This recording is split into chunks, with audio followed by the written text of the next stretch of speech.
Okay, I got another 27 loaded and we'll edit for YouTube. And let's try it again. It fed. Interesting. All right, usually I use a 200 grain cast bullet. Let's see what happens here.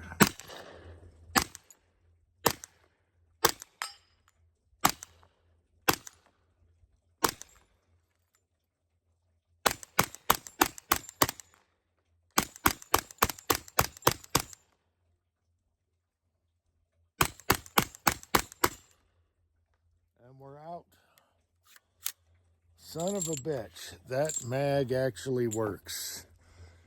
And I don't know, I haven't kept up on Korean mags, who makes what. Maybe you guys can tell me, but this actually works. You know, it can vary on what kind of gun you're using. This thing is an uber reliable gun. I've never had issues with it, and it works with this magazine. Let's go inside and finish it off. All right. Hello, this is Uncle Jim. So yesterday I had a ton of wet, sticky snow to plow. Maybe I'll put it in the corner down here. And so I did that in the morning and had a good time. It was fun. I'd rather do that than mow the lawn any day. Fresh air, beautiful sights, critter tracks. Anyway.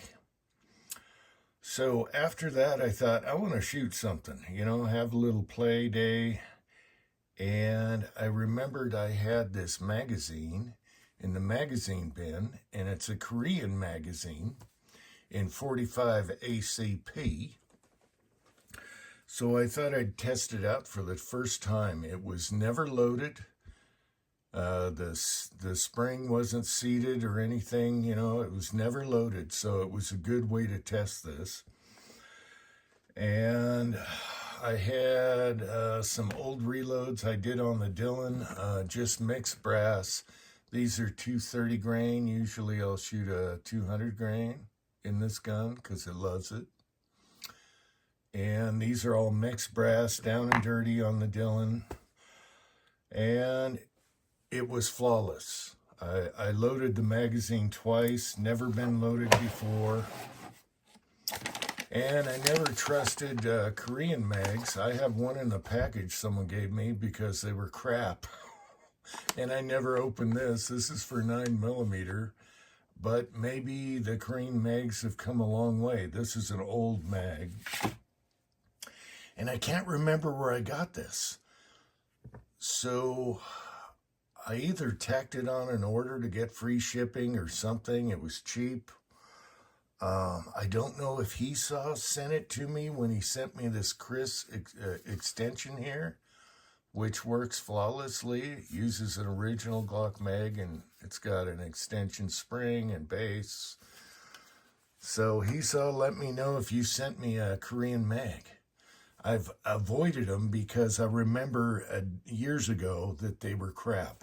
However, this one looks well made. And it was never touched, never loaded. So I thought it'd be a good test.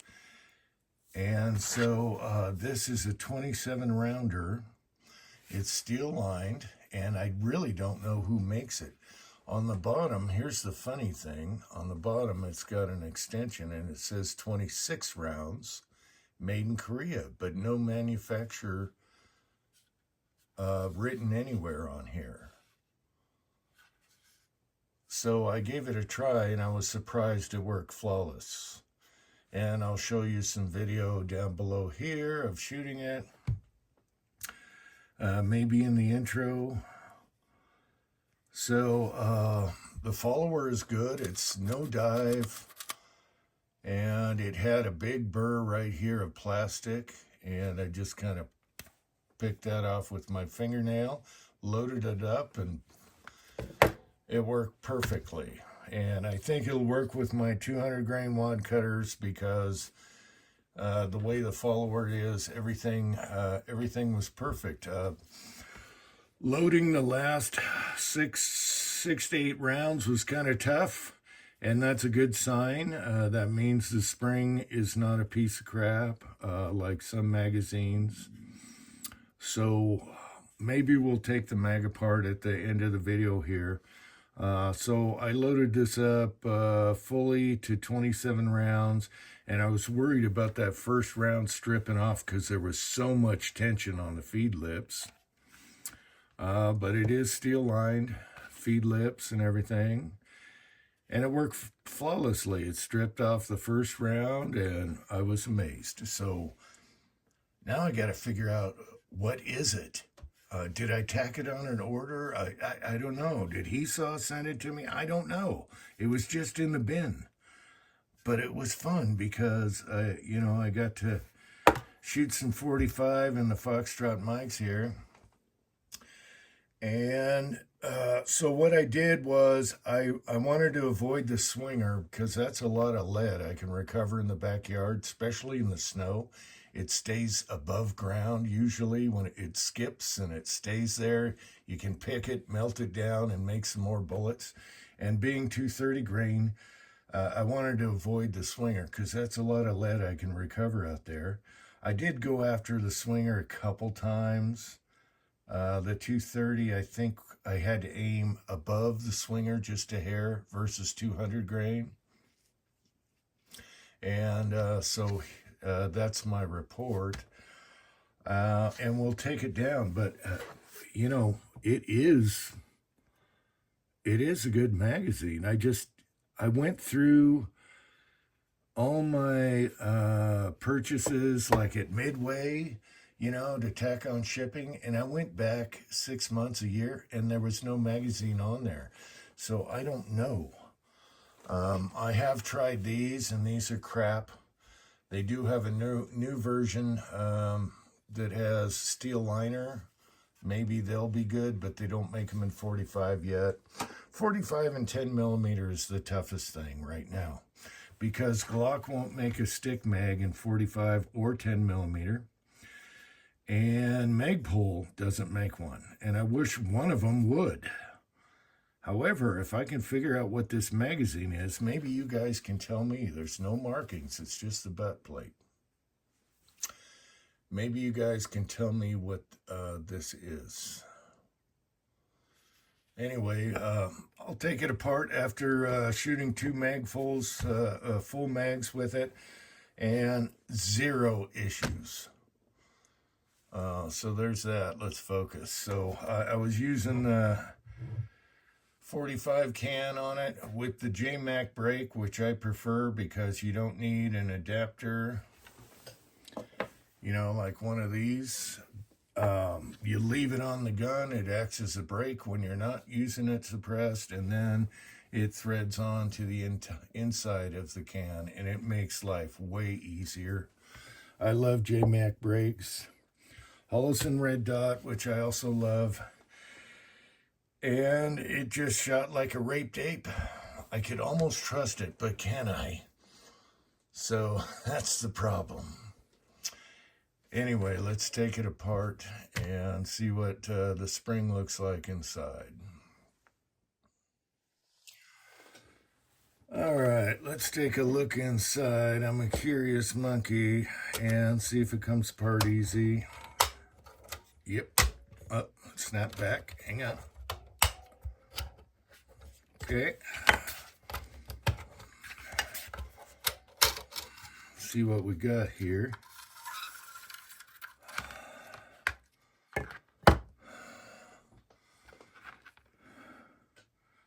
All right, we have a little dirt. Little dirty, filthy. I didn't have any unburnt powder in the can. But this was brand new. It's got a gold color to it. But it looks all right. It looks all right. Usually on cheap mags, it's a spring. If you ever had a Pro Mag magazine, those are garbage, bad springs. This actually looks pretty good. The follower is very nice. Looks like they made a really good copy. It's all steel line and steel lip. And the reference holes are dead on, because when you're on 27, it tells you. So, for the love of Mike, someone tell me what magazine this is, because it would be a good practice mag, if anything. And it looks pretty good, so somebody tell me what this is. All right. Anyway, I had fun. It actually was a good idea to do that after plowing, and just had fun. That's one of my favorite guns, the Foxtrot Mike's pistol and 45. This one's a 10-inch barrel. I'm going to be doing maybe a 5-inch barrel or whatever, because I love it so much. It just leaves a big ass hole and a lot of thump. Now, it's blowback, so you got a little blowback, but at the intro, you could see me rapid firing, and it wasn't bad. Wasn't bad at all. Anything in that red dot is going to get snailed or schnockered. So I hope you enjoyed the video, and somebody, for the love of Mike, tell me what magazine this is. There's an ST something out there. I don't know what Koreans are up to these days. And I don't know how old this is, because I couldn't find it going about a year back on my, purchase receipts online. So don't have a clue. As far as these go, these are kind of nasty. When it's fully loaded, the springs are all bound up, and it's just like pop can or a water bottle container plastic. This is solid.